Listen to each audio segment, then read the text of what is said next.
नमस्कार साथियों, आपका अपने YouTube चैनल में स्वागत है। आज हम टीजीटी का प्रीवियस क्वेश्चन पेपर देखेंगे। इस क्वेश्चन पेपर को हम इतने विस्तार से देखेंगे कि आने वाले एग्जाम में आपका एक भी प्रश्न गलत ना हो सके। पहले प्रश्न की ओर रुख करते हैं। महाभारत के अनुसार किसने 1400 BC के दौरान कटोच राजतंत्र की नींव रखी थी? आपके पास ऑप्शन है सांबर, सुशर्मा, देवोदास और भीम। इसका सही उत्तर होगा ऑप्शन बी, सुशर्मा चंद्र। जब हम बात सुशर्मा चंद्र की करते हैं तो उस स्थिति में हमें पता होना चाहिए कि सुशर्मा चंद्र किस रियासत का राजा था। तो आपका उत्तर होना चाहिए त्रिगर्त रियासत का राजा। कई बार प्रश्न पूछा जाता है उस राजा का नाम बताओ जिसने महाभारत के समय कौरवों का साथ दिया था। तो इस स्थिति में आपका उत्तर होना चाहिए त्रिगर्त रियासत का राजा सुशर्मा चंद्र। जब हम त्रिगर्त की बात कर रहे हैं तो समझते हैं त्रिगर्त क्या है। सबसे पहले बात करते हैं, त्रिगर्त हिमाचल प्रदेश की सबसे पुरानी रियासत है। कई बार डायरेक्ट एग्जाम में पूछा जाता है और सबसे बड़ी रियासत भी हमारी त्रिगर्त है। यहाँ पर त्रिगर्त को शाब्दिक अर्थ से समझते हैं त्रि जमा गर्त। अगर संधि विच्छेद करते हैं, त्रि का मतलब 3, गर्त का मतलब खाई, जिसका मतलब है एक ऐसा भूमि का टुकड़ा जो तीनों ओर से खाई से घिरा हुआ है। अब यहाँ पर प्रश्न बनता है कि ये खाइयाँ पड़ी कैसे? तो ध्यान दीजिए, इसको हम साधारण भाषा में समझते हैं। जैसे हमें पता है जहाँ जहाँ नदियाँ बहती है वहाँ वहाँ खाई पड़ती है। तो जो वर्तमान में कांगड़ा क्षेत्र है और प्राचीन समय में इस कांगड़ा क्षेत्र को त्रिगर्त के नाम से जानते थे। तो सीधा सा मतलब है जो त्रिगर्त है ये 3 नदियों से घिरा हुआ स्थान है। वो 3 नदियाँ कुछ इस प्रकार से हैं, रावी, सतलुज और ब्यास। इन तीनों नदियों के बीच के क्षेत्र को हम त्रिगर्त के नाम से जानते हैं। यहाँ पर ध्यान देना है, जब हम बात करें त्रिगर्त की तो हम राजा भूमिचंद को कैसे भूल सकते हैं। सीधा सा मतलब है त्रिगर्त रियासत की स्थापना राजा भूमिचंद ने की थी। इसके साथ ऑप्शन की तरफ रुख करते हैं ताकि प्रश्न हमारा अच्छे से कवर हो सके। बात करते हैं सांबर की। सांबर हिमाचल प्रदेश में ऐसा कुछ नहीं है। ध्यान दीजिए, सांबर एक झील है जो जयपुर में स्थित है। जयपुर राजस्थान का एक जिला पड़ता है। आपने मुझे कमेंट बॉक्स में बताना है कि भारत में पिंक सिटी के नाम से किसे जानते हैं। इसके साथ बात करते हैं देवोदास की। जब देवोदास हमारे ज़हन में शब्द आता है तो इससे संबंधी हमें 2 से 3 प्रश्न याद आने चाहिए जो एग्जाम की दृष्टिकोण से बहुत महत्वपूर्ण है। बात करते हैं देवोदास। प्रश्न पूछा जाता है कि देवोदास कौन सी जाति का राजा था? तो आपने उत्तर देना है आर्य जाति का राजा। जब हम देवोदास की बात करते हैं तो हम शंबर को कैसे भूल सकते हैं। सीधा सा मतलब है शंबर और देवोदास के बीच एक युद्ध हुआ था जो 40 वर्षों तक चला। ये प्रश्न एग्जाम की दृष्टिकोण से बहुत महत्वपूर्ण है। कई बार इसे एग्जाम में पूछा गया। और अगर हम थोड़ा सा प्रकाश इस युद्ध पर डालें तो आपकी जानकारी के लिए बता दूं, देवोदास ने शंबर को उद्ब्रिज नामक स्थान पर मार दिया था।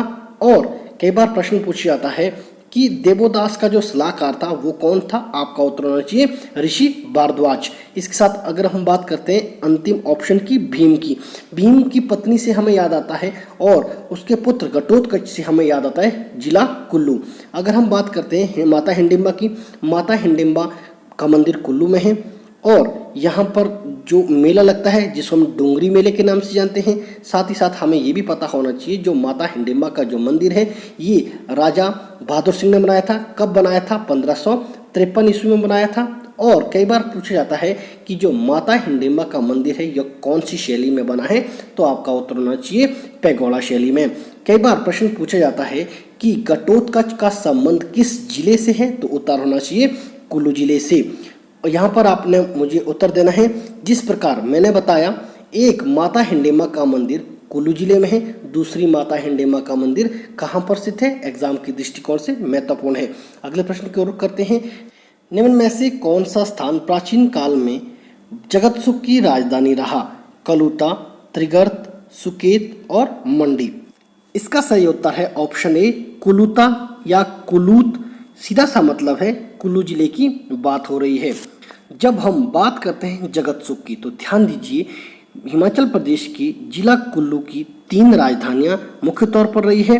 अगर हम बात करते हैं वहिंगम मणिपाल की जो राजधानी रही है ये रही है आपकी जगतसुख। उसके बाद अगर हम बात करते हैं नगर जगत सुख से अपनी राजधानी नगर किसने ले गई? कई बार प्रश्न बनता है स्थानांतरित किसने की राजधानी, तो उत्तर होना चाहिए विशुद्धपाल ने। अब फिर एक प्रश्न बनता है नगर से राजधानी किसने कुल्लू स्थानांतरित की, तो आपका उत्तर होना चाहिए राजा जगत सिंह ने। इस प्रकार हमें पता चला 3 राजधानियां और 3 राज्य। पहली राजधानी जगत सुख किसने बनाई राजधानी, वहिंगम मणिपाल ने। फिर प्रश्न उठता है नगर किसने बनाई राजधानी, तो आपका उत्तर होना चाहिए विशुद्धपाल ने।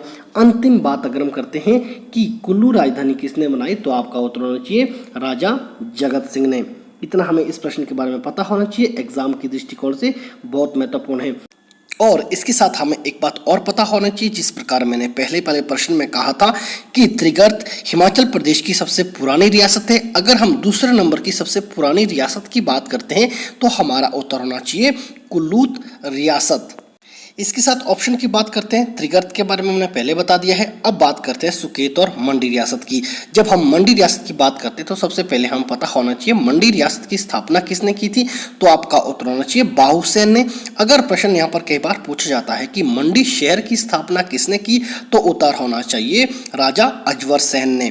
जिस प्रकार अभी तक हमने मंडी शहर और मंडी रियासत की स्थापना की बात की, तो ठीक उसी प्रकार हमें सुकेत रियासत का भी पता होना चाहिए। सुकेत रियासत की स्थापना राजा वीर सेन ने की थी। तो ध्यान दीजिए जो मंडी जिला है यह 2 रियासतों को मिलाकर बना है, सुकेत रियासत और मंडी रियासत। तो ध्यान दीजिए जो ऊना जिला है ये भी आपके 2 रियासतों को मिलाकर बना है, जसवां रियासत और कोटलैड रियासत। इतना हमें इस प्रश्न के बारे में पता होना चाहिए, एग्जाम के दृष्टिकोण से महत्वपूर्ण है। इसके साथ अगले प्रश्न की ओर रुख करते हैं। हिमाचल प्रदेश किस वर्ष संघ शासित प्रदेश बना? बोले तो हिमाचल प्रदेश कब यूटी बना, यूनियन टेरिटरी बना? तो आपके पास ऑप्शन है 1948, 1951, 1952 और 1956। इसका सही उत्तर होगा ऑप्शन डी 1956। यहाँ पर ध्यान देना है कि जो हिमाचल प्रदेश केंद्र शासित प्रदेश बना 1956 बना, जैसे इस प्रश्न के माध्यम से हमें पता चला। ठीक है, अब प्रश्न उठता है कि कब तक बना, तो ध्यान दीजिए जो हिमाचल प्रदेश केंद्र शासित प्रदेश ये 1971 तक बना। सीधा मतलब है 25 जनवरी 1971 तक। उसके बाद जैसे हमें पता है कि 25 जनवरी 1971 को हिमाचल प्रदेश को पूर्ण राज्य का दर्जा मिला था, मतलब कि ये राज्य बन गया था, अब ये यूटी नहीं रहा। यहाँ पर प्रश्न बनता है कि 25 जनवरी 1971 को हिमाचल प्रदेश कौन सा राज्य बना, तो आपका उत्तर होना चाहिए 18वां राज्य। अगर हम बात करते हैं हिमाचल प्रदेश के राज्य बनने की, तो हिमाचल प्रदेश राज्यों का जो गठन हुआ था ये हुआ था 15 अप्रैल 1948 को। जब 15 अप्रैल 1948 को हिमाचल प्रदेश एक राज्य बना था, तो उस स्थिति में हिमाचल प्रदेश में 4 जिले थे, चंबा, मंडी, सिरमौर और महासू। अब आप सोच रहे होंगे, जैसे मैंने पहले बताया कि हिमाचल प्रदेश पूर्ण राज्य 1971 में बना, तो 15 अप्रैल 1948 को हिमाचल प्रदेश किस तरह का राज्य बना? हमारा उत्तर होना चाहिए मुख्य आयुक्त प्रांत। ध्यान दीजिए 1948 से 1956 तक हिमाचल प्रदेश मुख्य आयुक्त प्रांत था और 1956 से लेकर 1971 तक हिमाचल प्रदेश केंद्र शासित प्रदेश था। जैसे मैंने पहले कहा 25 जनवरी 1971 को हिमाचल प्रदेश को पूर्ण राज्य का दर्जा दिया गया। यहाँ से एक प्रश्न और बनने की संभावना रहती है। प्रश्न पूछा जाता है कि क्षेत्रीय परिषद की स्थापना कब हुई थी, तो आपका उत्तर होना चाहिए 1956 में। और साथ ही साथ हमें ये भी पता होना चाहिए कि क्षेत्रीय परिषद कब से कब तक हिमाचल प्रदेश में रही, तो आपका उत्तर होना चाहिए 1956 से लेकर 1963 तक। ध्यान दीजिए 1963 में क्षेत्रीय परिषद को विधानसभा में परिवर्तित किया गया। इसके साथ ऑप्शन की तरफ रुख करते हैं ताकि हमारा प्रश्न अच्छे से क्लियर हो सके। बात करते हैं 1948 की। जो 1948 से आपने इससे संबंधी एक तथ्य याद रखना है, 15 अप्रैल 1948 को हिमाचल प्रदेश भारत का 18वां राज्य बना था। इसके साथ ऑप्शन बी की तरफ चलते हैं। सीधा मतलब है 1951। 1951 में आपने 2 तथ्य याद रखने। पहली बार है कि आम चुनाव आरंभ कब हुए थे, उत्तर देना है 1951। दूसरा प्रश्न बनता है कि हिमाचल प्रदेश को गौ श्रेणी या सी स्टेट कब घोषित किया, तब भी आपने 1951 उत्तर देना है। इसके साथ बात करते हैं 1952। यहाँ पर ध्यान देना है 1952 से संबंधी आपने ध्यान देना है कि आम चुनाव कब हुए, तो सीधा मतलब है कि आम चुनाव आरंभ तो 1951 में हुए और समाप्त 1952 को हुए थे। तो यहाँ पर दो प्रश्न बनते हैं कि आम चुनाव आरंभ कब हुए, उत्तर देना है 1951। अगर प्रश्न पूछा जाए कि आम चुनाव कब हुए तो उस स्थिति में आपने उत्तर देना है 1952। बाकी मैं आप सभी लोगों से विनम्र निवेदन कर रहा हूं कि अगर आपने मेरे साथ बहुत डिटेल से पढ़ना है हिमाचल प्रदेश का जीके तो मेरी लाइव क्लासेस ज्वाइन कीजिए, आपको हर प्रश्न वहां पर बहुत अच्छे से क्लियर होगा। इसके साथ अगले प्रश्न की ओर रुख करते हैं। अगला प्रश्न है हिमाचल प्रदेश का सर्वाधिक सूखा स्थान है। आपके पास ऑप्शन है कल्पा, केलोंग, स्पीति और पांगी। इसका सही उत्तर होगा ऑप्शन सी स्पीति। ध्यान देना है, जब हम स्पीति की बात करते हैं तो हम मणियों की भूमि या रत्न भूमि कैसे भूल सकते हैं। ध्यान दीजिए, जिस प्रकार स्पीति एक क्षेत्र है ठीक उसी प्रकार स्पीति एक नदी का नाम भी है जो कुंजुम दर्रा से निकलकर 112 किलोमीटर का रास्ता तय करके खाब नामक स्थान पर सतलुज नदी में मिलती है। ध्यान देना है, जब हम स्पीति की बात करते हैं तो हमें पता होना चाहिए कि स्पीति को शुष्क मरुस्थल या सूखा रेगिस्तान के नाम से भी जानते हैं और छोटा तिब्बत के नाम से भी जानते हैं। जब हम स्पीति की बात करते हैं तो हमें पता होना चाहिए स्पीति में मुख्य तौर पर हंसी, ताबो, की और धनकर मंठ भी है। और साथ ही साथ हमें ये भी पता होना चाहिए कि स्पीति की 3 मुख्य तौर पर सहायक नदियाँ हैं जिनका नाम कुछ इस प्रकार से है, पिन नदी, तेगपो नदी और कब्जिया नदी। जिस प्रकार हमें पता चला कि हिमाचल प्रदेश में सबसे सूखा स्थान स्पीति नदी है, सीधा मतलब है सबसे कम वर्षा आपकी स्पीति में होती है और सर्वाधिक वर्षा आपके धर्मशाला में होती है। अगर हम भारत की बात करते हैं सर्वाधिक वर्षा आपकी मानसिन राम या चेरापूंजी में होती है और सबसे कम वर्षा आपकी लेह में होती है। इतना हमें इस प्रश्न के बारे में पता होना चाहिए, एग्जाम के दृष्टिकोण से महत्वपूर्ण है। इसके साथ अगले प्रश्न की ओर रुख करते हैं। हिमाचल प्रदेश के पश्चिम में स्थित राज्यों, आपके पास ऑप्शन है तिब्बत, हरियाणा, पंजाब और उत्तर प्रदेश। सबसे पहले बात करते हैं तिब्बत की। देखो तिब्बत तो राज्य नहीं है, ये तो ऑप्शन में होगा ही नहीं। अब आपके पास ऑप्शन बचते हैं 3, हरियाणा, पंजाब और उत्तर प्रदेश। तो ध्यान दीजिए, हरियाणा और उत्तर प्रदेश तो आपके दक्षिण में स्थित है, तो इसका सही उत्तर होगा ऑप्शन सी पंजाब। अब ध्यान देना है, अगर हम तिब्बत की बात करते हैं, तिब्बत हमारे हिमाचल प्रदेश के पूर्व में पड़ता है। और अगर हम बात करते हैं पंजाब की, पंजाब हमारे पश्चिम में पड़ता है। अगर हम बात करते हैं उत्तर की, तो उत्तर में हमारे 2 राज्यों नहीं बल्कि केंद्र शासित प्रदेश पड़ते हैं। उनका नाम जम्मू कश्मीर और लद्दाख है। ध्यान दीजिए, अगर हम बात करते हैं दक्षिण की, दक्षिण में हमारे पास 2 राज्य पड़ते हैं। उनका नाम है हरियाणा और उत्तर प्रदेश। अगर हम बात करते हैं दक्षिण पूर्व की, तो हमारा उत्तर होना चाहिए उत्तराखंड। इस प्रकार हमें पता चला हिमाचल प्रदेश के साथ 4 राज्यों, 2 केंद्र शासित प्रदेश और 1 देश बोले तो चाइना की सीमा टच करती है। इस प्रकार हमारे ऑप्शन भी क्लियर हो गए हैं। इसके साथ अगले प्रश्न की ओर रुख करते हैं। हिमाचल प्रदेश में मानव निर्मित सबसे बड़ी झील है। आपके पास ऑप्शन है रेणुका, खजियार, चंद्रताल और गोविंद सागर। इसका सही उत्तर होगा ऑप्शन डी गोविंद सागर झील, जो आपके बिलासपुर में सतलुज नदी के ऊपर बनी हुई है और इसकी लंबाई 88 किलोमीटर है। अगर इसके क्षेत्रफल की बात की जाए तो 169 वर्ग किलोमीटर इसका क्षेत्रफल है। और हमें ये भी पता होना चाहिए जो भाखड़ा डैम है वो आपका इसी नदी बोले तो सतलुज नदी के ऊपर, सीधा सा मतलब है सतलुज नदी के ऊपर और गोविंद सागर झील के आगे आपका भाखड़ा डैम बना हुआ है, जो 1963 में बनकर तैयार हुआ था।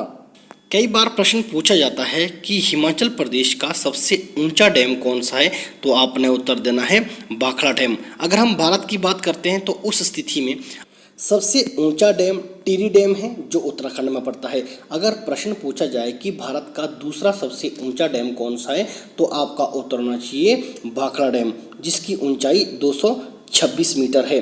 ध्यान देना है यहाँ पर, अगर आपको प्रश्न पूछा जाए सबसे ऊंचा गुरुत्वाकर्षण बल वाला डैम कौन सा है, तो आपने टिहरी डैम नहीं करना है, आपका उत्तर होना चाहिए भाखड़ा डैम, जो आपका हिमाचल प्रदेश में स्थित है। सीधा सा मतलब है भारत का सबसे ऊंचा डैम टिहरी डैम जो उत्तराखंड में है। और अगर पूछा जाए भारत का सबसे ऊंचा गुरुत्वाकर्षण बल वाला डैम, तब आपने उत्तर करना है भाखड़ा डैम। इसके साथ ऑप्शन की तरफ रुख करते हैं ताकि टॉपिक अच्छे से क्लियर हो सके। बात करते हैं रेणुका की। जब हम रेणुका की बात करते हैं, रेणुका झील आपके सिरमौर में है और यह सबसे बड़ी प्राकृतिक झील मानी जाती है। इसके साथ बात करते हैं खजियार की। जो खजियार है यह हमारी चंबा में पड़ती है।